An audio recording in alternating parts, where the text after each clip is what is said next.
தண்ணியை வைத்து அந்த சூட்டை கூல் பண்ணக்கூடிய டெக்னோ.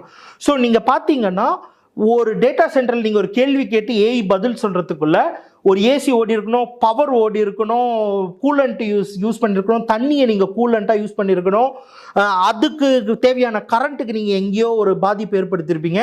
நீங்க ஜஸ்ட் இதை வந்துட்டு நான் கேள்வி கேட்டு அது பதில் சொல்லிச்சு இல்லை, நீங்க கேள்வி கேட்டீங்க பதில் சொல்றதுக்குள்ள ஓசன்ல ஒரு ஓட்டை விழுந்துருச்சு. இதை புரிஞ்சுக்கணும் நம்ம. அப்ப இது ஒரு மிகப்பெரிய சிக்கல். நீங்க ஏஐ தொடர்ந்து ரன் பண்ணணும்னா சும்மாலாம் அது பண்ணாது. நீங்க அவ்வளோ எலக்ட்ரிசிட்டி அதுக்காக ப்ரொடியூஸ் பண்ணணும். அதுக்கான தண்ணி கூலண்ட் டெக்னாலஜிஸ், தண்ணியை வைத்து அந்த சூட்டை கூல் பண்ணக்கூடிய டெக்னோ. ஸோ நீங்க பார்த்தீங்கன்னா ஒரு டேட்டா சென்டரில் நீங்க ஒரு கேள்வி கேட்டு ஏஐ பதில் சொல்றதுக்குள்ள ஒரு ஏசி ஓடி இருக்கணும், பவர் ஓடி இருக்கணும், கூலண்ட் யூஸ் பண்ணிருக்கணும், தண்ணியை நீங்க கூலண்டா யூஸ் பண்ணிருக்கணும், அதுக்கு தேவையான கரண்ட்டுக்கு நீங்க எங்கேயோ ஒரு பாதிப்பு ஏற்படுத்திருப்பீங்க. நீங்க ஜஸ்ட் இதை வந்துட்டு நான் கேள்வி கேட்டு அது பதில் சொல்லிச்சு இல்லை, நீங்க